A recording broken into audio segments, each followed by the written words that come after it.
الله ربي والإسلام ديني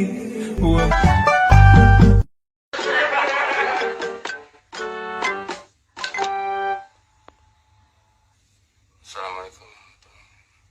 Assalamualaikum.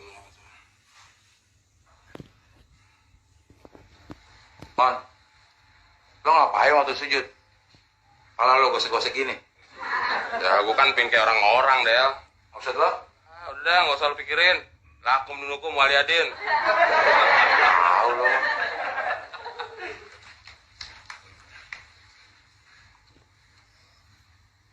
Kok belum hitam juga ya? Caranya.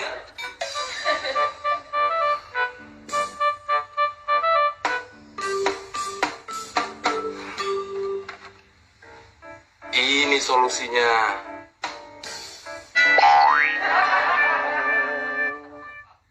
Man, cepetan dong. Ntar keburu azan nih. Gak kebagian tempat kita. Dari kiai lo, Mon. Wah. Kenapa jidat lo? Kepentok. Lo gak ngerti sih, Del. Gue kan kepingin kayak orang-orang. Maksud lo? Ya kalau jidat hitam ini kan berarti rajin sholat. Oh, jadi waktu lo sholat gesek-gesekin kepala supaya jidat lo hitam. Iya. Ketika melihat seseorang dengan tanda hitam di jidat, hal pertama yang mungkin terlintas adalah anggapan bahwa orang tersebut sangat rajin dalam menjalankan ibadah sholat. Bahkan selama ini, adanya tanda hitam di jidat seorang muslim sering dimaknai sebagai tanda kesalehan dan dalamnya tingkat ketakwaan. Namun, benarkah demikian? Sebetulnya, munculnya tanda hitam pada jidat bisa disebabkan oleh gesekan yang dihasilkan oleh kontak berulang dari dahi dengan sejadah di saat sholat.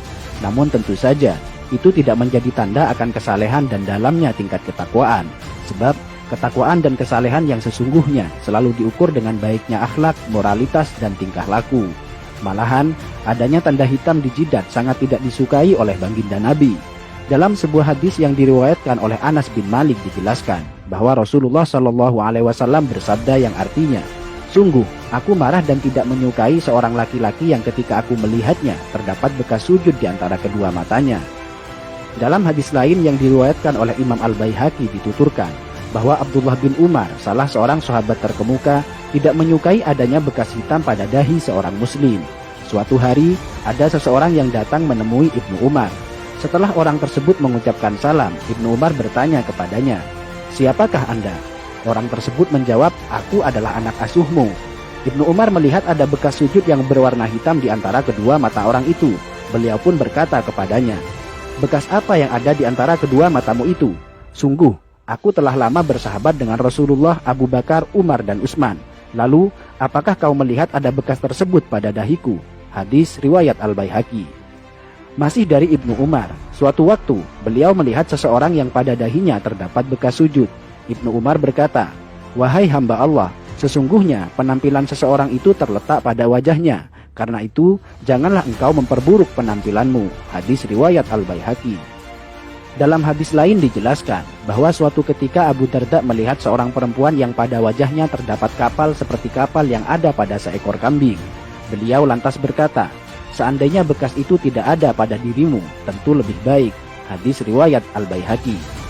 Dari Humaid bin Abdurrahman, ia berkata, "Aku berada di dekat As-Sa'ib bin Yazid ketika seseorang bernama Az-Zubair bin Suhail bin Abdurrahman bin Auf datang.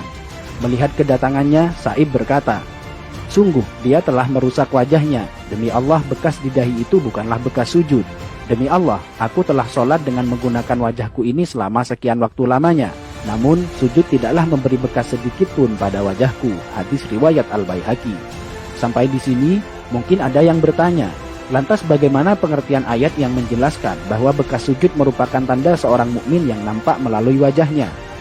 Menjawab pertanyaan ini, terdapat penjelasan dari Imam Al-Baihaqi yang dituangkan dalam kitab Sunanul Kubronya. Dari Mansur, ia berkata, "Aku bertanya kepada Mujahid tentang maksud dari firman Allah, tanda-tanda mereka tampak pada muka mereka dari bekas sujud. Apakah yang dimaksudkan adalah bekas di wajah?" Mujahid menjawab, "Bukan, Bahkan ada orang yang kapalan yang ada di antara kedua matanya bagaikan kapalan yang ada pada lutut unta. Namun, dia adalah orang yang bejat. Tanda yang dimaksudkan adalah kekhusyuan. Hadis riwayat Al-Baihaqi. Bahkan dalam kitab Hasyiatus Shawi dijelaskan, bukanlah yang dimaksudkan oleh ayat adalah sebagaimana perbuatan orang-orang bodoh dan suka pamer, yaitu tanda hitam yang ada di dahi, karena hal itu adalah ciri khas dari Khawarij. Dalam sebuah hadis disebutkan, sungguh, saya benci seseorang yang saya lihat di antara kedua matanya terdapat bekas sujud. Sampai di sini, mungkin Anda sudah paham bahwa tanda hitam di jidat sama sekali bukan tanda kesalehan. Alih-alih tanda kesalehan, justru tanda tersebut sangat dibenci oleh para sahabat dan tabi'in karena dikhawatirkan akan menimbulkan riya pada pemiliknya. Dan perlu dicatat bahwa orang yang mengaku rajin dalam bersujud namun terdapat bekas hitam di dahinya, itu artinya ada yang salah pada gerakan sholatnya. Karena seharusnya muka orang yang rajin bersujud akan tampak bercahaya dan berseri-seri, bukan sebaliknya menjadi kapalan dan menimbulkan bekas hitam. Biasanya dia menjadikan dahinya sebagai tumpuan, bukan tangan dan kedua lututnya. Padahal cara sujud yang benar adalah sebaliknya, yaitu menjadikan kedua tangan dan lutut sebagai tumpuan.